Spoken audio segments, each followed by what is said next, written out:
Hi there, this is Mujtaba Ahmed and I am going to continue this video lecture series with the 7th lecture, and in this video we'll be talking about the idea of diffusion and osmosis. This is where in your syllabus it's the very first part under the title of movement of substances into and out of the cells.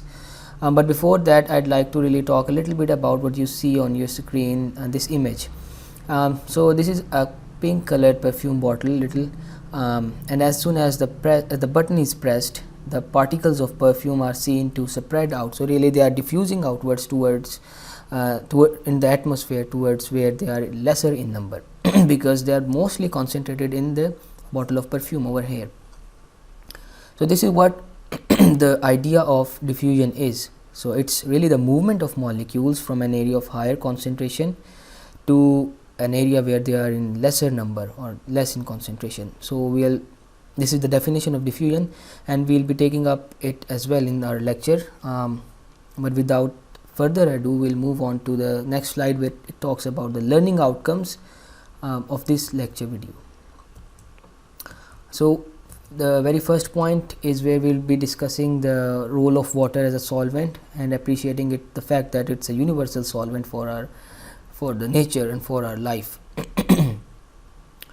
Then we'll be discussing the real reason or the idea behind the phenomena of diffusion and osmosis in nature, where we'll be talking about the idea of kinetic energy and how it relates to the movement of molecules and ions. Then we'll talk a little bit about the diffusion, its definition.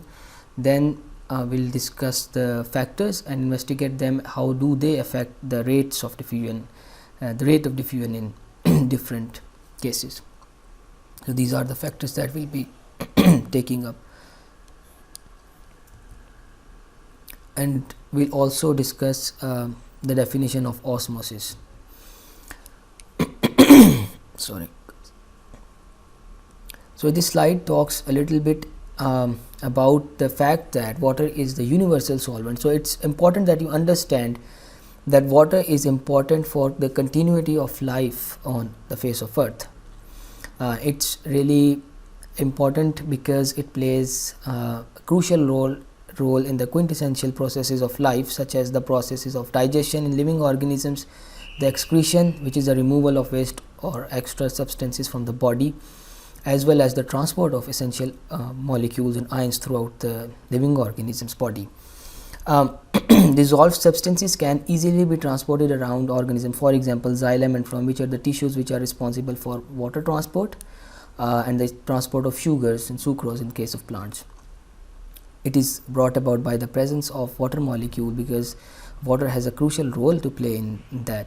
And then digested food molecules, for example in our alimentary canal, but are needed to move to cells because obviously the digestion takes place in one organ, but the food particles or the ions or the nutrients, they need to be transported as well to other parts of body, which brings me to the second point or the third point, so to say, where we talk that the water is also important and plays an important part in the transport of the molecules throughout the body of a living organism.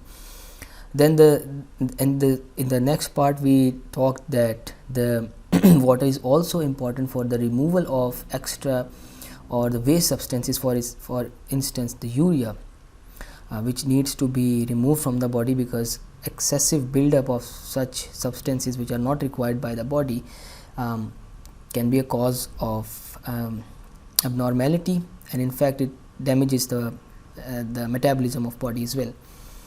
Then you need to understand that water, so we are really made up of water. Most of our body, the majority composition is water, because the living cells, they are composed largely of water. The cytoplasm, which plays an essential role in the various processes of replication, transcription, translation, which is really related to the synthesis of protein, they all require enzymes, and their composition must be maintained throughout the body cells. For instance, we learned that nucleoplasm and cytoplasm, they are fluid like or jelly like substances, and they contain or they comprise of a great proportion of water. So it's important that you understand that the essential cellular mechanisms or cellular life processes are continuing within a living organism's body by the virtue of presence of this molecule which we call water. And it also has hydrogen bonding. You can learn about that hydrogen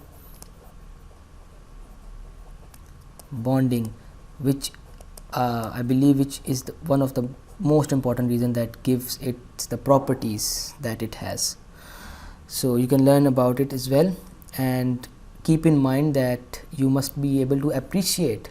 So the take home message from this slide is that you must be able to appreciate the fact that it is the essential solvent or the universal solvent for the continuity of life, and it plays an important role in the various cellular processes as well. Now we move on to the slide which discusses the rationale or the root cause, so to say, behind the idea of diffusion and osmosis. So you must have learned from your physics class that that molecules are in a constant state of motion. They are not at rest, they collide with each other. And from your chemistry class as well, you must have learned, or you must be you may be going to learn that in an ideal system or in real world example, the movements, the molecules, they tend to attain equilibria. They are in constant motion until or unless they achieve equilibrium. So in a state of equilibrium, they are moving as well, but the concentration of the molecules at the two places is same. So this is what gives rise to the diffusion, because diffusion is essentially the movement of molecules where they are in higher number to an area where they are in lower number, because they need to attain equilibrium. So for instance, if perfume molecules were higher in number or in region A compared to region B, they will move to region B until or unless the number of molecules at point A and at region B are same. So if there are two molecules here, there must be two molecules, and then there will be dynamic equilibrium. This is what we call it. An equilibrium will be attained, and this is what you will learn in your chemistry class as well. But this is the rationale or idea behind this idea, which is behind the phenomena of diffusion. The net movement of molecules is always from from more tightly packed areas to less tightly packed areas. So this is the example where I illustrated this concept. So the molecules will move from an area of higher concentration to the area where they are lesser in number. Diffusion. So we'll discuss that diffusion. I'm going to reiterate. So I've already mentioned that it is the net movement of molecules from an area of greater concentration to an area of lesser concentration. And the definition of osmosis, which is a specific type of diffusion, it is the passage of water from a region of higher water concentration through a permeable membrane to a region of low water concentration. So for example, this is a beaker and it's separated by a partially permeable membrane, so to say. Assume that this is a partially permeable membrane. X represents the molecules of sugar, and circles represent the number of water molecules. So water will move from an area where it is higher in concentration to an area where it is lower in concentration, because sugar molecules are also present here, which dilutes the concentration of water molecules. So water tends to move from an area, so for example, this is an area A to area B. So from an area where they are higher in number, that means their water potential is more, to an area where they are lower in number, to an area where there is lower water potential, until a dynamic or until an equilibrium is attained. So the number of molecules to the A side and to B side would be same in some time by the virtue of osmosis. So this is important to understand that it allows the movement of molecules of water. It's called special type of or specific type of diffusion because it is similar to diffusion, because the movement is from an area of higher to an area of lower concentration. Now, the factors that we are going to investigate that impact the rate of diffusion, the first one is surface area. Sorry. So, surface area, the more the surface area is, the higher the diffusion would be, the rate of diffusion would become more. This compares the volume and surface area, this point. So, the more the volume and less the surface area, diffusion takes longer and is less effective. So, the vice versa is true. So, the reason is because the greater area that needs to receive the diffusion, the substance being diffused, but less area for that substance to enter the cell. So, the idea is that the more area which is exposed, which is available for diffusion, the better the rate of diffusion would be. That is why when cells divide, they become smaller, and smaller cells have more surface area, and that aids the uptake of ions or molecules and transport processes within the cells as well. The more the temperature, the second point describes that the more the temperature, what happens is that at higher temperature the molecules possess higher energy, precisely higher kinetic energy, which is the energy due to collisions between the molecules.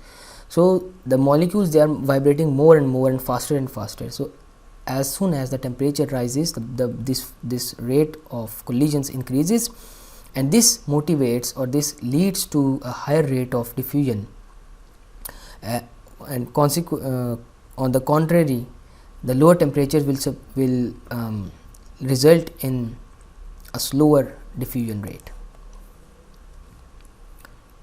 The steeper, so the concentration gradient, you have to understand that the concentration gradient is the difference of concentration between two areas. So, the steeper the concentration gradient, the faster the molecules of a substance will diffuse. So, they will move faster to attain equilibrium, as I said.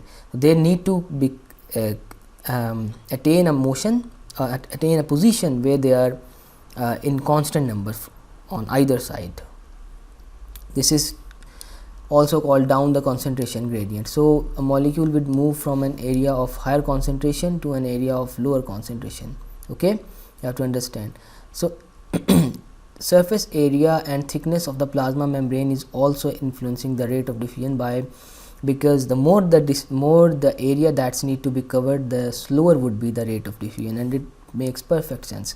The greater the distance that a substance must travel, the slower the rate of diffusion. So, it's really straightforward, but I like to draw and share a little diagram or graph, so to say. So, if I say that on my y axis I have the rate of diffusion, and on x axis it's time in seconds or minutes, then the rate of diffusion would essentially increase and then decrease until it attains equilibrium or it gets constant. Why so? Because the number of molecules at both the places in question are now same, but in the start the number of molecules were different, therefore the rate of diffusion was different, the concentration gradient was steeper. But as soon as the molecules are getting equal in number or attaining equilibrium, the speed slows, and eventually they attain a constant shape, a constant graph is observed. So, this is what you will encounter in your paper 1 as well, and MCQs part. So, this was really so to say a straightforward and simpler topic. I hope that you have understood it, and we will be continuing with it in the next video as well, but it was basic and it's important to understand it, and questions do come out of this topic as well. Do let me know any questions or any suggestions. Yes, that's all for today. Take care and stay blessed. Happy learning. Till next time, take care. Goodbye.